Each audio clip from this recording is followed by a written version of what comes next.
Hi, welcome back to International Business. In these sessions, we are going to discuss topic number 2, national differences in political economy.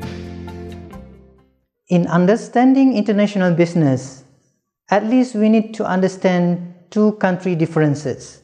Number one is country difference in terms of political economy, and number two, country different because of difference in terms of culture.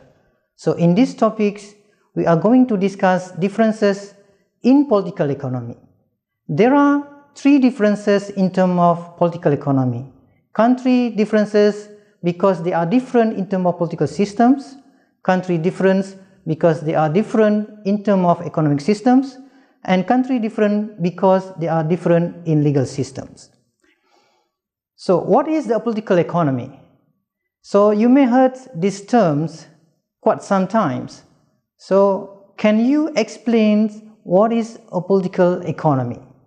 So by definition, political economy of a nation refers to how the political, economics and legal systems of a country are interdependent. So of course, they are interacts. These three systems, they are interact and influence one another, and they affect the level of economy well-being of that country. So very important for international business to understand political economy of a country. Number one, political systems.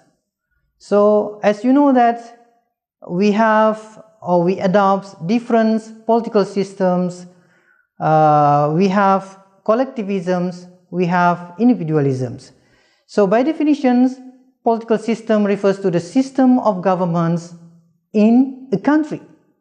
So it assesses according to whether the country adopts collectivism, for example, or the country adopts individualisms.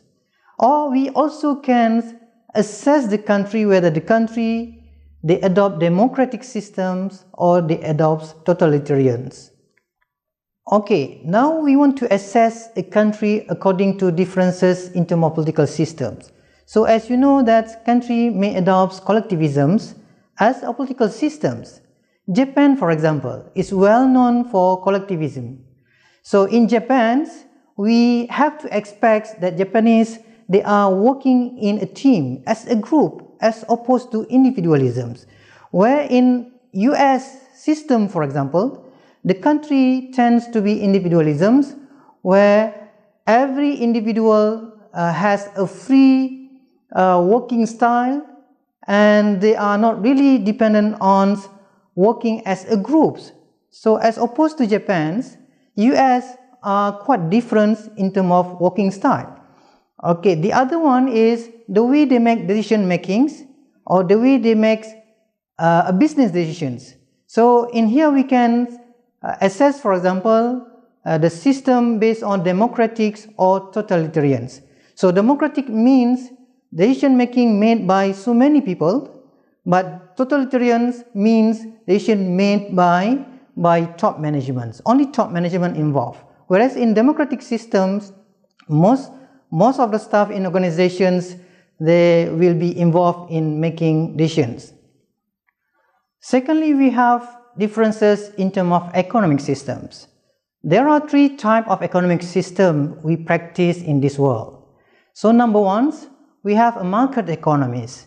So in purely market economy, all productive activities are privately owned and production is determined by the interaction of supply and demands. So here, consumers through the purchases to their buyings determine what is produced and in what quantity. So there is no government involvement in setting the price of a product. So as you can see, one product, if you put that product into a market, the consumer will say that this product is in a good demand. And because of that, you can continue produce that product and put a good price according to the demand of the consumers. So there is no government's penetrations or no government role in setting the price. So the role of government in these market systems is only to encourage the free and fair competitions between private producers. Second, under economic system is the commons economies. In a purely common economies, government plan the goods and services that a country produces and the quantity that is produced and the prices at which they are sold. So in here, as opposed to the market economies, in common economies, almost everything set by the governments, including the price and what kind of products that the country can produce and in what quantity. So everything is depend on the government policy. So all businesses are state-owned and government allocate resources for the good of society. So after the government gains the profits, that profit then distributed to the society, to the people. Because there is little incentive to control cost and be efficient, common economies tend to stagnate. Because there is no private ownership, there is little incentive to better serve consumer needs. So as you can see, the result of these systems, there is no control, quality control, and of course, at the end of the process, innovations are absent, dynamisms are absent. So number 3, we have a mixed economies. So basically, a mixed economy includes some element of a market economy and some elements of the common economy. So certain sectors of the economy are left to private ownerships and free market mechanisms. For example, the government will use two separate things, two separate sectors, one for the government side to manage that things, and another one will be left to the private sectors, including to set the price. So while other sectors have significant state ownership and government plannings. So in here, government tend to own firms that considered as important to national security. So other than that, normally the government will give that sectors to the privates. For example, the French government took over Renault, this an automobile company, during the financial problems to save economy from bankruptcy and unemployment problems. Because the French government believed that Renault holding thousands of workers and leaving this automobile into a bankruptcy can damage the national security of the country.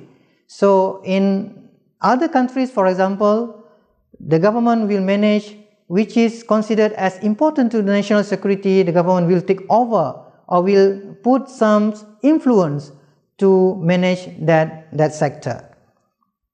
We move on to legal systems. So the first one is the political systems, second one is the economic system, and now we are in discussion of legal systems. So countries are different because of legal systems. The legal system by definition is the rule that regulate behavior along with the processes which the laws are enforced and through which redress for grievances is obtained. So every country, they have its own legal systems. So if you want to divide this legal system, at least there are 3 types of legal systems. Number 1 is the common law, number 2 is civic law, and lastly theocratic law. So in this world, we only have 3 different legal systems. So the common law is the legal system which is based on traditions, precedents and customs.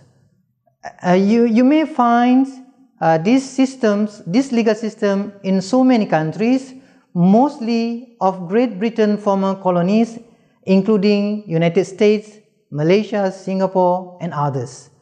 Number 2, we have civil law, which is the law based on a very detailed set of laws organized into codes.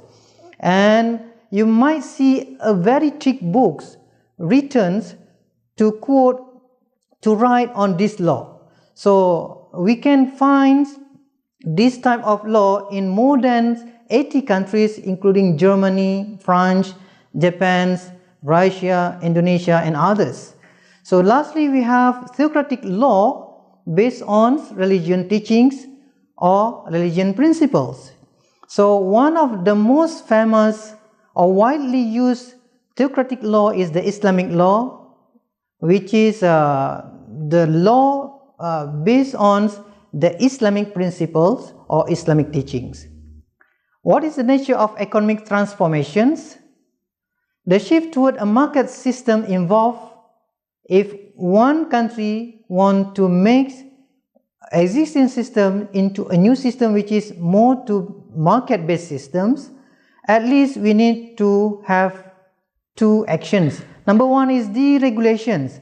Deregulation means the country needs to remove legal restrictions to the free play of markets, the establishment of private enterprises, and the manner in which the private enterprise operates.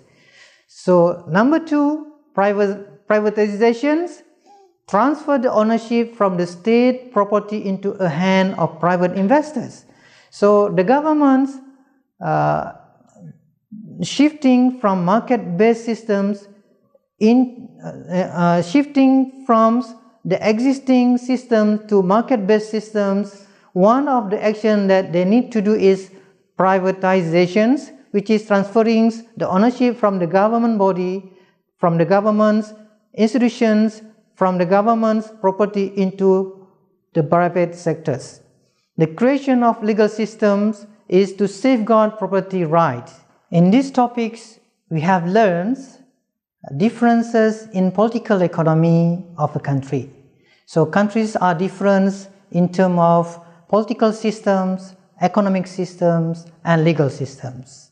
And we learn how these differences may benefit to managers in doing international business. We hope you enjoy these topics, and we hope you learn something from these topics. See you next time.